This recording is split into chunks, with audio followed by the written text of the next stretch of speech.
Olá, pessoal. Vamos dar continuidade aqui ao nosso conteúdo. No último vídeo que nós vimos trabalhando com as condicionais, vamos dar continuidade também nesse vídeo, falando ainda de condicionais, porque nós dividimos em dois momentos, né? Como nós temos 4 tipos de condicionais, então nós trabalhamos duas primeiro e agora falta ver mais duas, tá?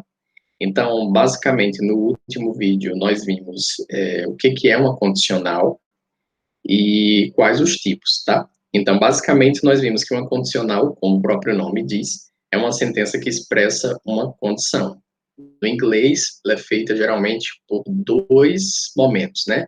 Um momento que é o próprio condicional, que é aquela parte da sentença que a gente chama if clause, que é a sentença, né? É o período que tem o if mais, né, um tempo verbal, e a segunda parte, que é o período, que é a clause, que a gente chama de main clause, que é o período que a gente chamaria em português de o período principal, né, a sentença principal, tá?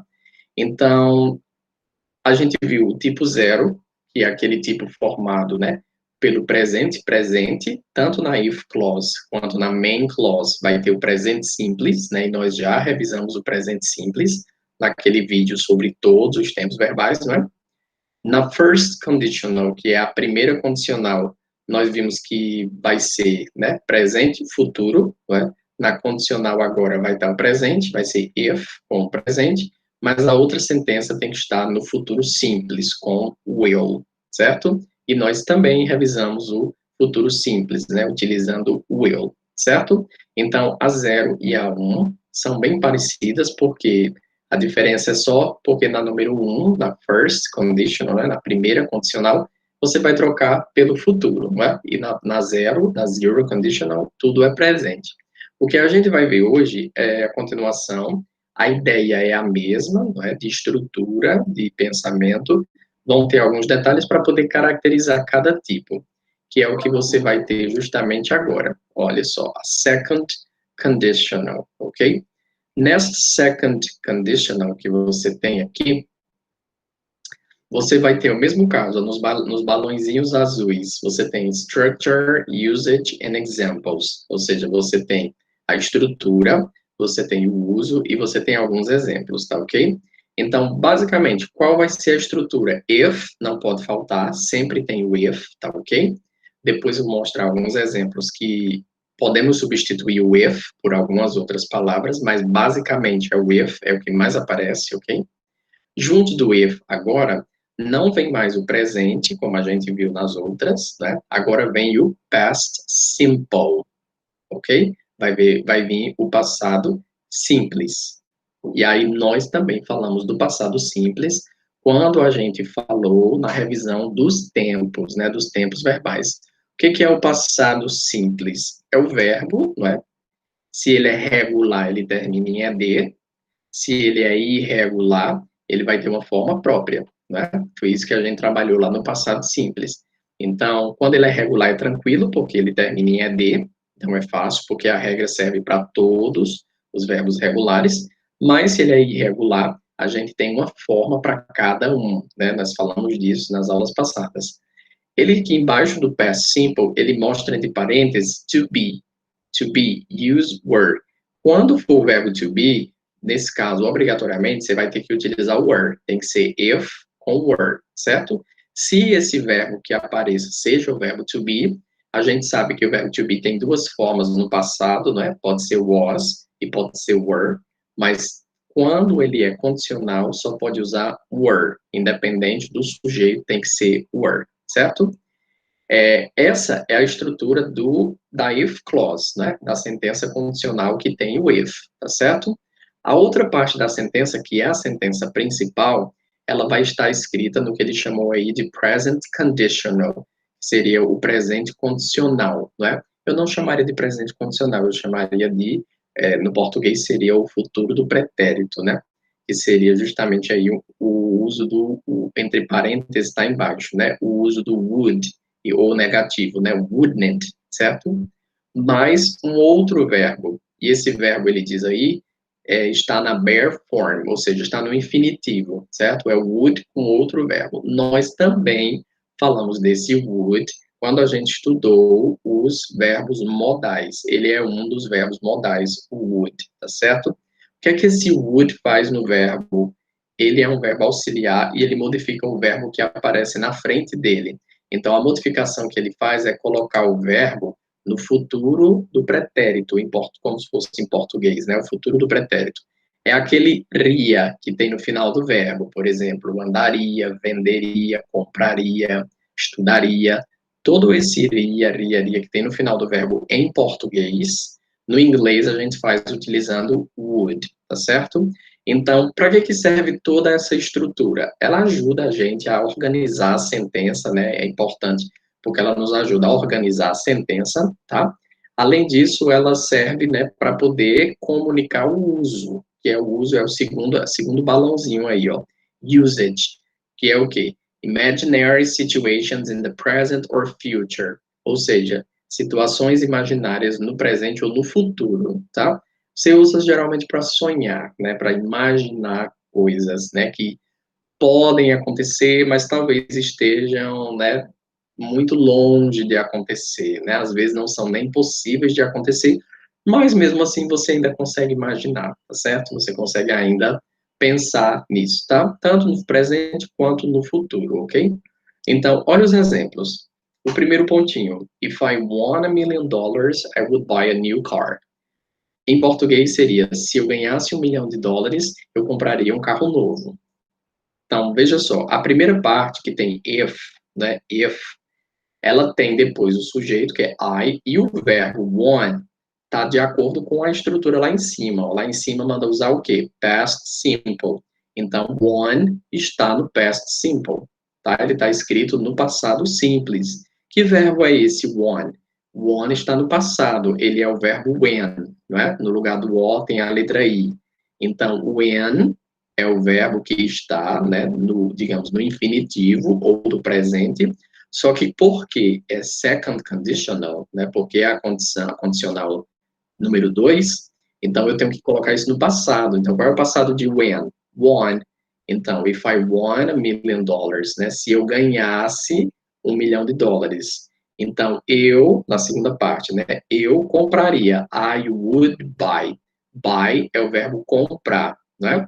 Se eu coloco would antes do buy, então ele vai se transformar em ria, compraria. I would buy, eu compraria um carro novo. I would buy a new car, certo? Então, isso aí não é uma situação imaginária, não é? Se eu ganhasse $1 milhão, é imaginário, né? Pode ser um imaginário no presente, tá? Às vezes pode ser no futuro também, ok? Aqui, digamos que a pessoa esteja imaginando no presente, né? Agora, no momento. Ah, se eu ganhasse $1 milhão, né? Eu compraria um carro novo, por exemplo. Esse é só o primeiro, né? Ok? Segundo exemplo, if I were you, I would quit smoking. Então, if I were you, olha o verbo to be, were, né? Were é o verbo to be, tá certo? Nesse caso aqui, né, você está dizendo if I were you, se eu fosse você, if I were you. É uma situação apenas imaginária, né? Não tem como ela acontecer de fato, né?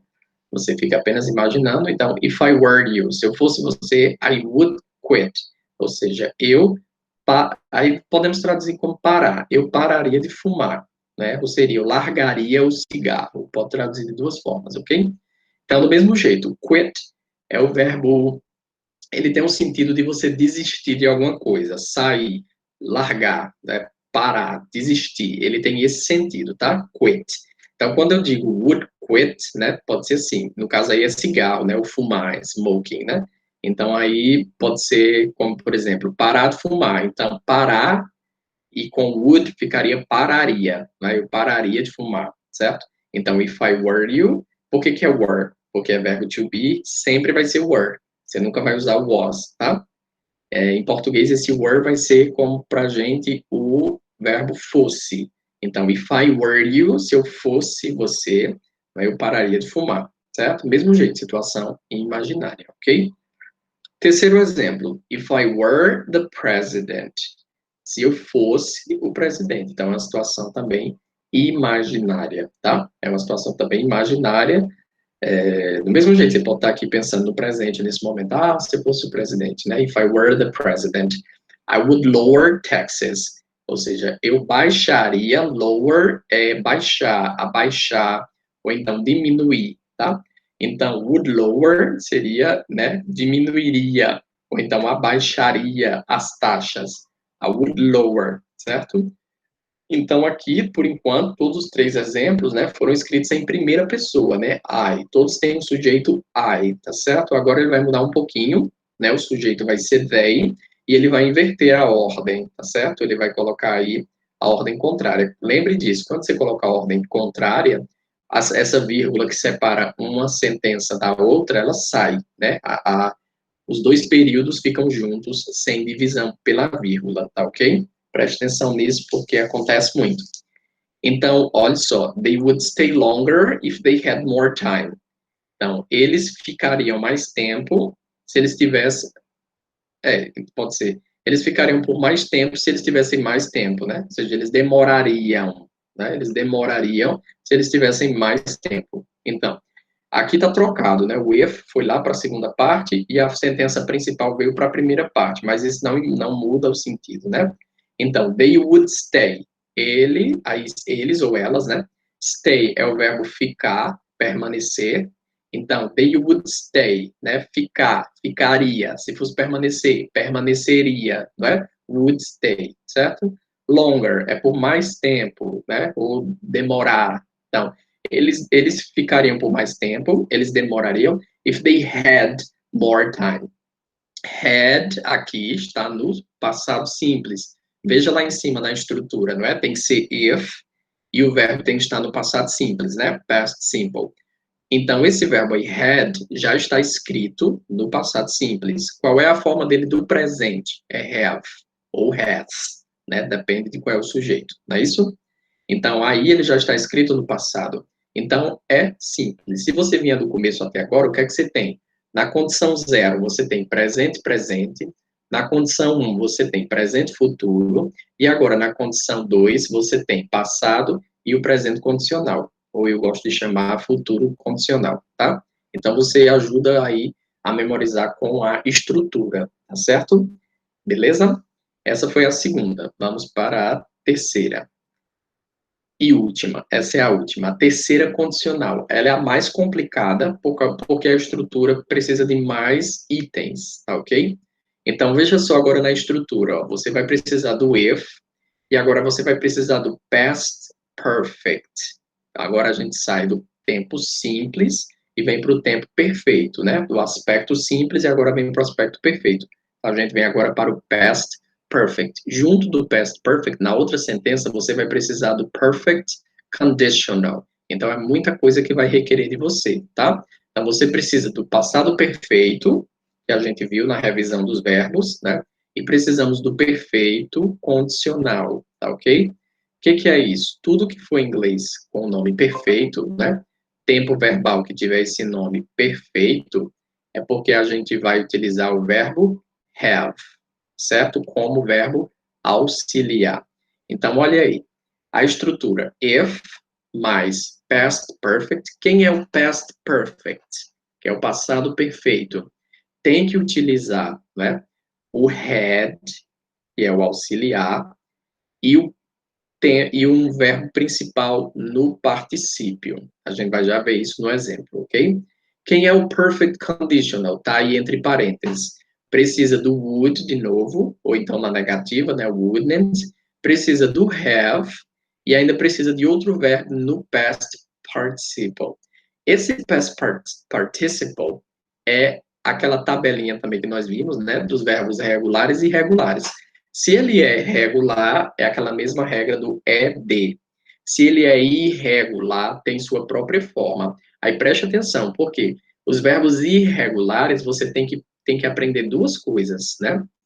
Eles estão naquela tabelinha de verbos irregulares, e eles têm a forma do passado, que é uma forma, e a forma do particípio, que é outra forma. Às vezes são iguais, mas às vezes são diferentes, tá? Então, o past participle é outra forma. Se ele é irregular, você vai ter que memorizar pelo menos para cada verbo 3 formas, tá? a forma do infinitivo, a forma do passado e a forma do particípio. Se ele for irregular, tem 3 formas, tá? Se ele for no passado, né, que é o past, simple past, por exemplo, aí o regular é mais fácil porque ele termina em ED. Tanto a forma de passado quanto a forma de particípio. Todas têm ED, é igual, tá? Mas aqui, se for irregular, tem que prestar atenção. Então, olhe para que é que ele serve, que é o segundo balãozinho, é a palavrinha usage, né? Usage. Imaginary situations in the past. São situações imaginárias no passado, né? Elas não ocorreram, né? Não tem mais como ocorrer, é impossível de ocorrer, né? Porque já passou, não aconteceu, então não acontece mais, tá? Então, geralmente serve muito para expressar arrependimento. Tá arrependido de alguma coisa, não tem como voltar atrás, é a última condicional, né, que é a terceira, third conditional. Olha os exemplos. O primeiro pontinho. If I had got a gold medal, I would have been happy.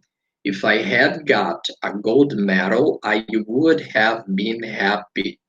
Então, if I had got, está destacado, né? O had e o got, porque ele está mostrando a estrutura lá de cima, ó. Já tem o if, e agora precisa o verbo no particípio, no past perfect, né? Que é o passado perfeito. Quem é o passado perfeito? Tem que ter o had, é obrigatório ter o had, né? Para poder fazer o tempo perfeito, né? E o had tem que estar no passado para poder ser passado perfeito. Quem é esse had? Had é o passado do verbo have, certo? É o passado. Porque nos tempos perfeitos, a gente sempre usa have, não é? Só que aqui, como é passado perfeito, então a gente não vai usar have, vai usar had, porque had é o passado de have. Então, if I had got, esse got é o verbo principal escrito no particípio, tá certo? Ele está escrito no particípio, é o verbo get, né? G-E-T, get. Só que quando ele está no particípio, é got, entendeu? Então, você pode traduzir todas as palavras. If I had got, se eu tivesse conseguido, né? Had, tivesse, got, conseguido. Se eu tivesse conseguido uma medalha de ouro, if I had got a gold medal, certo? Se eu tivesse conseguido, ou se eu tivesse ganhado, certo? Nesse contexto cabe. Então, se eu tivesse conseguido uma medalha de ouro, I would have been happy. Então, o que é que você faz? Esse would, a gente viu que ele não tem tradução para o português, não é? Esse would, ele pega o verbo que está na frente, que é o verbo have, e coloca ele no futuro do pretérito, não é? Ou seja, coloca ele terminado em ria. Se ele é o verbo ter, então agora ele é teria, não é? Então, would have, teria, ok? I would have, eu teria, been happy, certo? Ou seja, eu teria estado feliz, né? Ou eu teria sido feliz, ok? Em português é melhor traduzir como ficado, eu teria ficado feliz, ok? Então a sentença toda é o quê? Se eu tivesse ganhado uma medalha de ouro, eu teria ficado feliz. É uma situação imaginária do passado, porque eu não ganhei a medalha de ouro, não é?